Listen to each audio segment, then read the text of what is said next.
This is Safety Bri, your number one safety geek. Why do we have the behaviors that we do? Superheroes in the workplace, right? All of those things that go into making you an effective safety manager. I love what we do. Motivation, learning, teaching, training, teamwork. I geek out over that just as much as I do safety.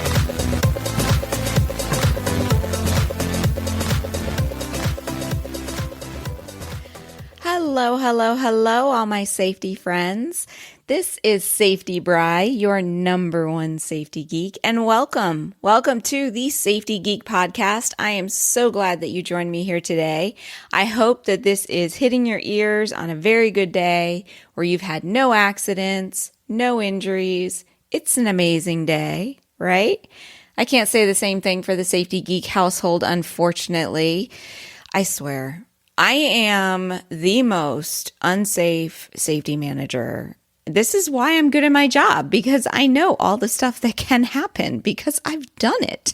So anyway, I was heating up my lunch and I got a burn on my hand, which was like a steam burn. It wasn't a bad burn. You can't even see a mark anymore, but I learned something about burns. So I've been teaching first aid. I'm a first aid CPR instructor, or at least I was. I don't know if my certification is still good now. But I've been teaching first aid for a while. I've been dealing with injuries for like 20 years. I know the basics, right? You know what to do when you have a burn and all of that stuff. But I just could not get this darn thing to stop burning. I mean, you know how it is, right? You burn yourself. It's not even that bad, but you just get this constant burn. And finally, I just let it burn out. I was like, you know what? I got stuff to do and I can't be sitting here with burn cream and ice and all that other good stuff. I got to move on. So I just said, I'm going to put my mind off of it and I'm just going to, basically grind my way through the pain because it was painful. It was painful for about 5 minutes. I mean, I told you it was not a bad burn. But what I realized is that like when we focus our attention on an injury or we're sensitizing it by putting the ice on it and things like that, the minute you take the ice off of it or the cold water, your body is like, hey, bring that back. Bring it back right now. And it just starts going crazy. It kind of reminded me, I recently had knee surgery. And before my knee surgery, I was in a lot of pain, like a lot of pain. That's why I had to have it replaced. But one of the things I always worked through was like, this is all in my mind because yeah, it is an injured knee. It is hurt, but I'm resting it now and everything. So a lot of that stuff, sometimes you have to use, I guess I would call it like, I was going to say pain meds, but if you think about my burn, it was like a burn cream. Sometimes you do have to use medications to get you through a pain cycle, but you just have to get out of this cycle. And that's what happened with my burned hand yesterday was that I just had to get out of the cycle. I was in a very weird pain cycle, which the way a pain cycle works from my understanding is that you have pain, your nerves kind of like go crazy. And then your mind attaches to that pain. And then it ends up like constantly the nerves and your mind going back and forth. So one way that pain meds work is it helps break that cycle. So like with my knee, I would have days where I literally couldn't walk. And I would take a pain pill and I would try to go like 2 or 3 days without taking pain meds. And I couldn't walk. I would take a pain pill and boom, it would break. I just have to take it once and then it would break that chain and then I would be fine until I decided to go for another hike or do something stupid to aggravate it again. So anyway, that's my little discussion about my burn. And it's just so funny. And I'm fine. There's not even a mark on me. It wasn't that bad of a burn. It was just my body's overreaction to the pain. And we have to keep that in mind, right? Because a lot of times we look at our people who are getting injured and we're like, this is no big deal. Why are you acting like this? Like I know someone who like rushed to the emergency room for a back strain. And I'm like, and it was a minor back strain. Don't get me wrong. I know there are some bad ones. and all of that. But no, this was like a super minor back strain that literally 2 days later she was fine and it wasn't even hurting her. So it's not that big of a back strain. But she like rushed to the emergency room. It's like our bodies, it's not that the employee was overreacting, her body was. And you really don't have that much control over what your body does. Sometimes you have to learn mindfulness and things like that and understand that it's coming from your brain while you're overreacting and not necessarily from your body. I actually get this, I experience this a lot with my daughter because her brain overreacts on things and she ends up passing out. It's funny. I'm sure we'll talk about it again one time, but like literally she sees blood and it could be blood in a movie theater. Like she's passed out in the movie theater because the movie had blood that she wasn't expecting. Her brain overreacts and just shuts down. So it's just kind of funny that way, how our body works. So this burn kind of reminded me of that. And yes, my daughter like totally root cause analyzed my accident. She's like, this is why you use oven mitts to get things out of the microwave. I don't use the microwave that often. And I just hit sensor reheat and it just made it way too hot. And then I ended up getting a steam burn on my fingers. So, all right. So there's my little distraction. And now you know a little bit more about me and what a baby I am when it comes to burns. It's like one of my biggest things. So let's get on to our topic today, which has nothing to do with injuries. I mean, I guess it kind of does, but what I wanted to talk to you about was my methods of record keeping. So I have been using this method for, oh my gosh, 10 plus years, I think. It has worked for me when you have like 20 employees. It's also worked for locations that have 2,000 employees. But I want you to keep an open mind, okay? Because it's kind of different than what most people do. Now, in my training of over 100 safety managers, probably 20% of them use the method I use. And then I've also seen some pushback with people like, I have 850 employees. This would never work for me. Yes, it will, because we've seen it work with, 2,000, and I didn't make this up myself, So have an open mind with everything I'm going to tell you here. It will, if you change your record keeping method to this, it will save you so much time. And that's why I went to it, because I was just spending way too much time with all the darn paperwork and all the darn record keeping of training and all of that kind of stuff, right? So I learned this method when I was on my first journey to VPP. That was like 13 years ago. I had an OSHA complaint. What it was we had a disgruntled employee who decided to call OSHA, DOT, Homeland Security, and they just brought in everybody saying how terrible we were. And all of these inspectors came in and they understood what was going on. So we took it as an opportunity to go, hey, this is how we're doing things. Do you see any ways that we can improve? So this was a method that I got from an OSHA inspector of how he likes to see things when he comes on an audit. Now, granted, it was 13 years ago. We weren't as digital 13 years ago as we are now, but even inspectors I've talked to today kind of agree with the same thing. And at the same time, I had a really good relationship with a DOT inspector as well. So he would come and look at my record keeping method, and he gave me a bunch of pointers too. So all of this came from that. And then a few years later, I was at a VPP conference, maybe like 5 years after that. And I was speaking to, or I saw a presentation from Mattel Toys, I think it was. And they were showing how they kept their VPP records. And I was like, oh my gosh, it's very similar to what I've been trying to switch to. And that's when I made the full switch to it, because I had tried other things in the meantime and realized it didn't work. Okay, so have an open mind, guys. I'm telling you, I I say I'm going to blow your mind with this, but hopefully I do, because that is my goal. All right, so first let's get a few facts out of the way. All right, so that way we understand where we're coming from. Fact number 1, training records are rarely looked at. Like an individual training record. Like pick an employee at your facility and say, how often have I had to pull that single employee's training records? I will guarantee you not often, right? So the only time inspector training records are actually looked at is during a regulatory inspection, where they'll pick a random number of employees and say, show me their records. A third-party audit, who generally does the same thing, but they usually pick more employees. If you work for a corporation, they might have a regional corporate safety manager that will come do audits. So it's kind of the same thing as like a third-party audit. And then following an incident, right? And following an incident, you definitely want to pull training records, but you want to pull training records that are related to the incident. Because if the incident had nothing to do with chemical safety, why would I be pulling their HAZCOM records? If it had to do with whether or not they were using their fall protection or whether or not they were trained on the forklift, those are the records I would be pulling. Okay?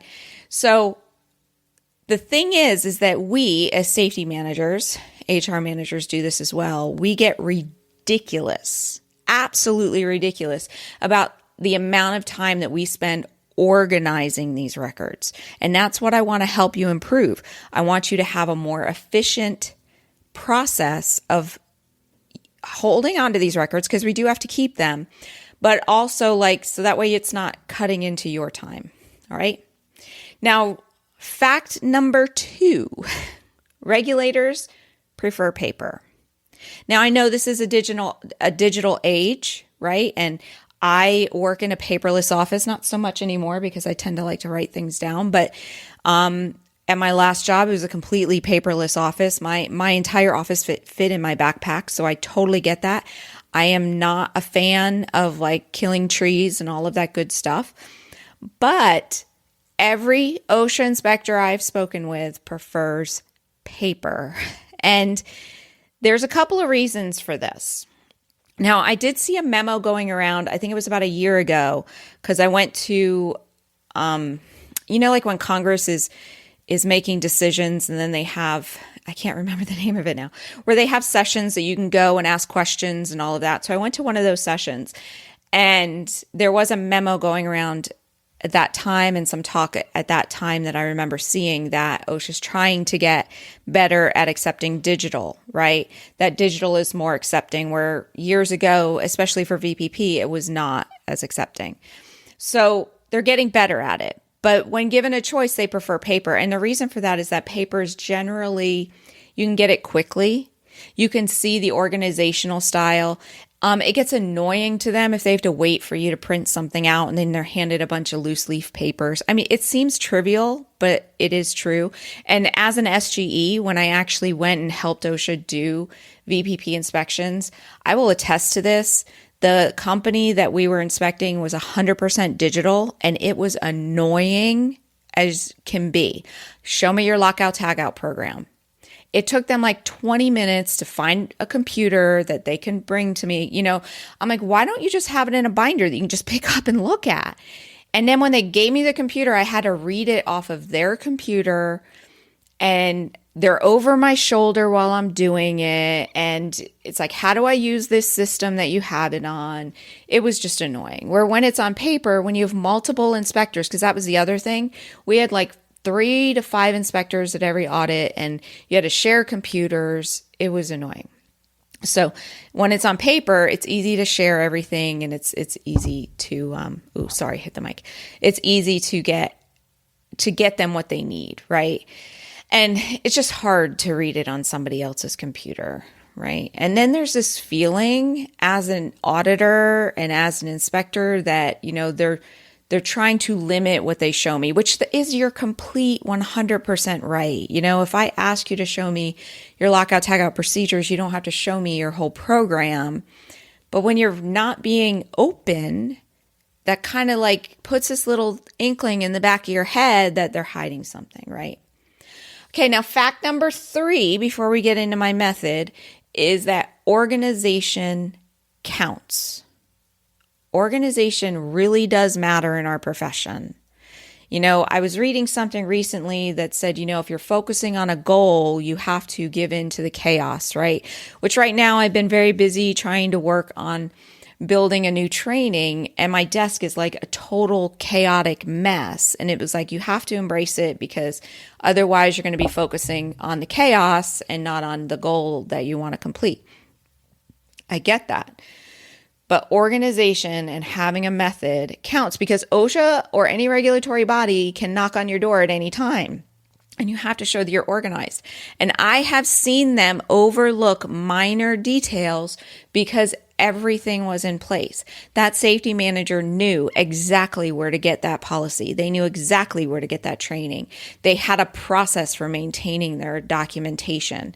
So that way, when the inspector found one or two minor things, they were just like, hey, just fix it up. We're not going to include that in our report. But I've also seen it the other way around, where those one or two minor things happen and there was just chaos in that safety office with the paperwork and the record keeping. I literally had a safety manager one time. I said, show me your training records. And he brought me a cardboard box where he had been throwing the training records in with no organization whatsoever. And that was acceptable to him. I'm like, if OSHA walked in here and saw that, you would be gone. I mean, it would be like fine after fine after fine. I gave him a list of 20 names and said, show me the training records for these 20 people. It took him 6 hours to find them because it was just a cardboard box and everything was just thrown in there. So organization does count. So those are our 3 facts, is that training records are rarely looked at, regulators prefer paper, and organization counts. So keeping that in mind, my method, as you can probably guess, is to have everything on paper. And honestly, when things are on paper, it's a lot faster and it's a lot quicker. Like I can do a training and I can file it away and get it marked away relatively quickly. All right. So step number 1 in my method is binders. Binders, binders, binders. Every single policy has its own binder. Every binder has tabs for all of the different sections. You have binder covers and binder end caps that all match. That makes it show that you're organized and you've got your stuff together. Okay? So every program gets its own binder. It's none of this like I've got a whole safety program that's got 10 different policies and I throw it into one binder. No, the 10 different policies go in 10 different binders, right? I had 28 binders in my last job. I had 28 different binders, one for every single program and policy that applied in that facility, right? So, and within that binder, everything that relates to that program goes into that binder in its own nice tab section. Okay, so you have your written policy, your approvals and revisions for that policy, any appendices for that policy. Then you have your related forms to that policy. That's going to be another section. Maybe you have inspection forms, observation forms, something like that.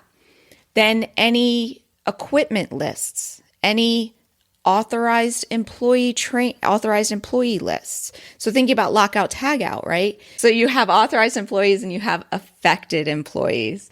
Okay, so you have your list of authorized employees because those are the ones that really need the specific training, right? Keep those. You can even put what equipment they're authorized to lock out. You can have every piece of equipment listed in there. Let's say you have a binder for powered industrial equipment powered industrial equipment. You have your list of, authorized operators in there. And then you can also have a list of who your trainers are and then the documentation that those trainers are certified and how they're certified. You can have a section of how you do your training. So we did a lot of computerized training as well as a lot of live practicum type training as well. So I would put that like, this is how we do our training for this program. All right. So that's all in one binder. But here's the cool thing. You can also keep your training records in that binder. Yep, you can. You can, if you have very few employees, I would say like 100 or less, they'll probably fit in that binder as well. So if you think about it, you're thinking about like a lockout tagout program. When OSHA comes in with a lockout tagout complaint, you can just hand them the binder and go, here you go. The program has everything written in there and it's quick and easy, right? So OSHA comes knocking on your door. You see them to the conference room. Thank you so much. What is this about? What's the scope? Okay, you want some coffee while I go get those things?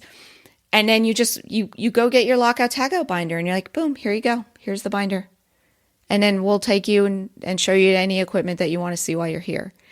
Organized. You really look like a rock star when you do that. Okay. So yes, your training records can go in the binder. If you have too many employees that the training records won't fit in there, then create a separate training records binder. There is absolutely no need to have separate individual employee training folders. All you're doing when you do that is making your job harder. Remember, nobody ever looks at these records anyway, except for those 4 possible times, right? So when you are taking the time to sit there and manually file paper records into an employee folder, or funny even more I've seen, scan the document, save it to that employee's name and put it into a digital folder, talk about a time waster there.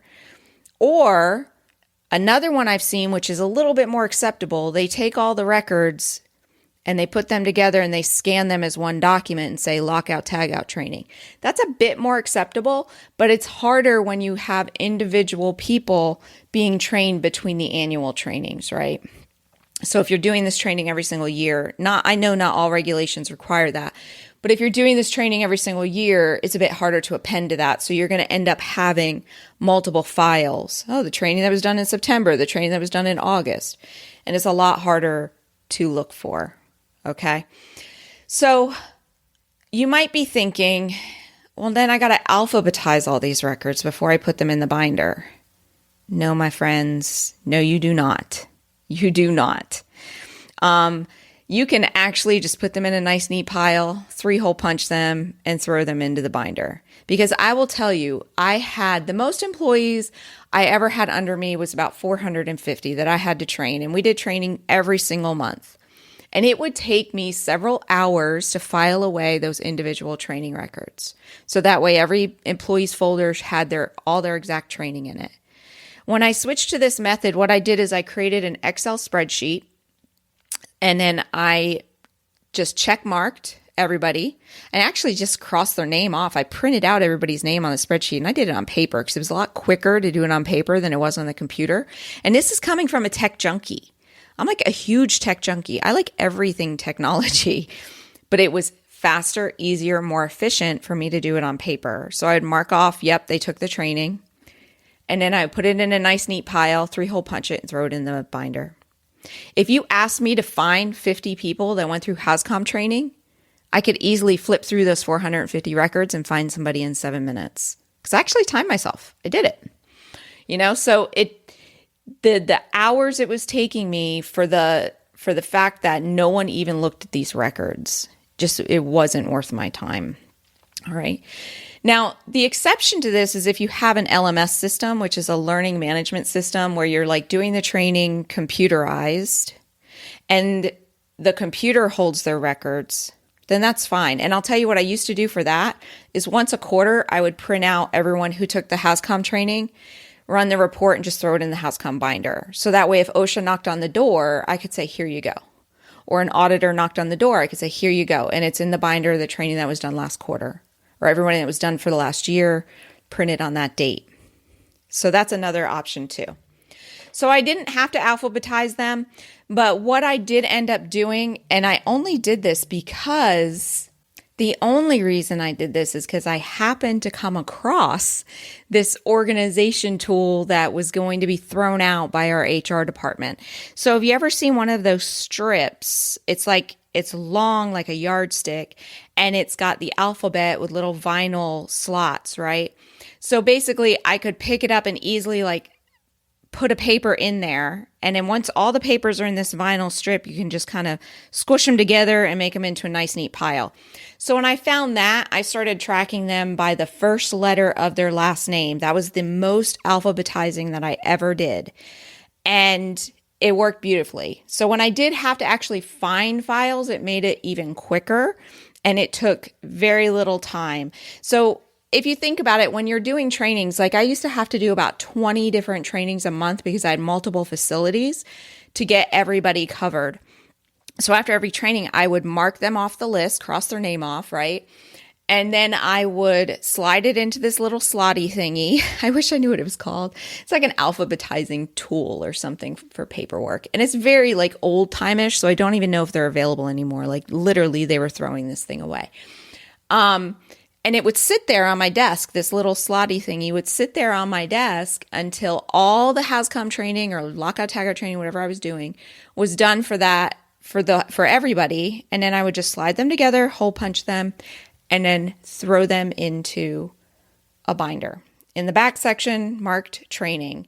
And then the next year, I would always keep only the current year of training in the binder because you really only want to show them what they need to see.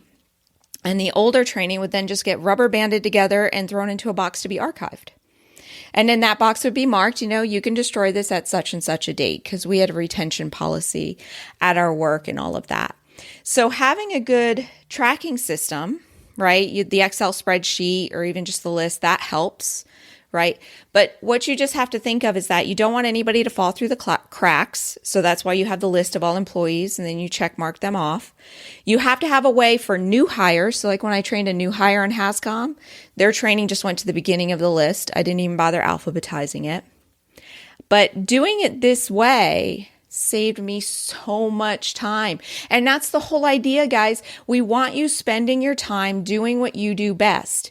What you do best is not filing paperwork. What you do best is stopping injuries from happening in the first place and doing the training that the paperwork is attached to.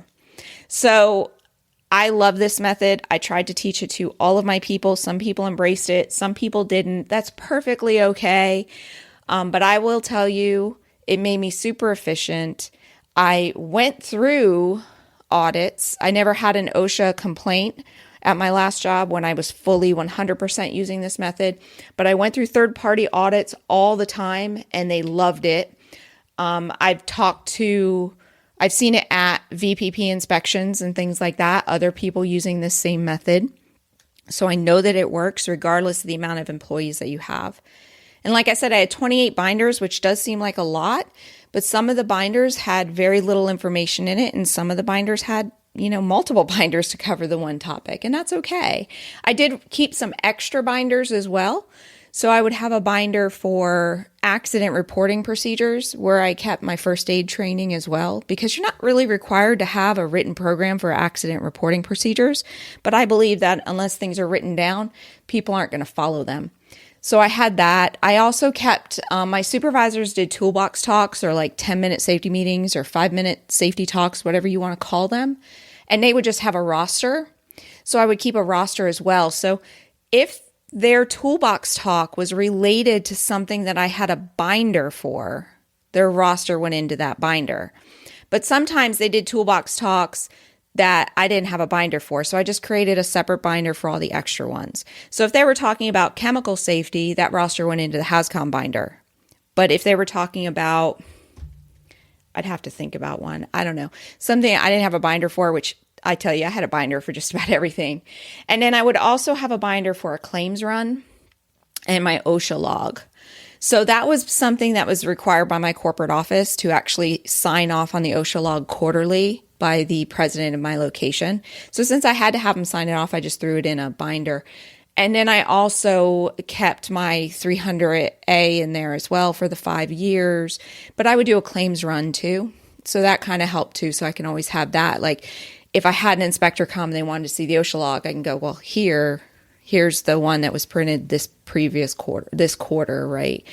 And then they could see the 5 years worth of logs if they wanted to as well. So that is my record keeping method.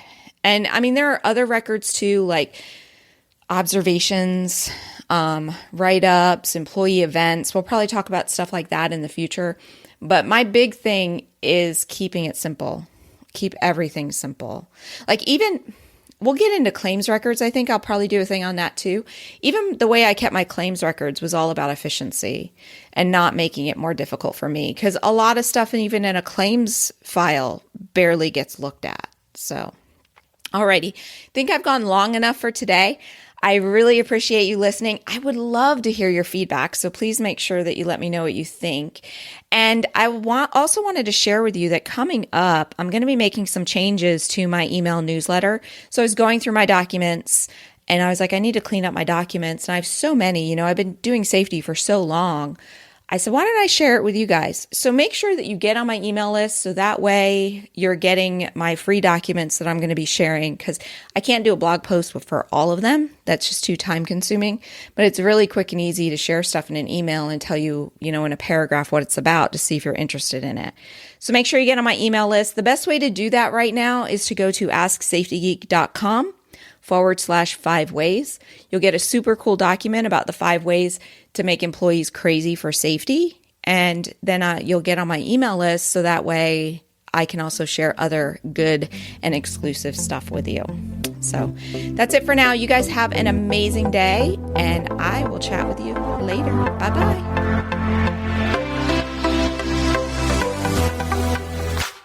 Hey, thank you so much for listening.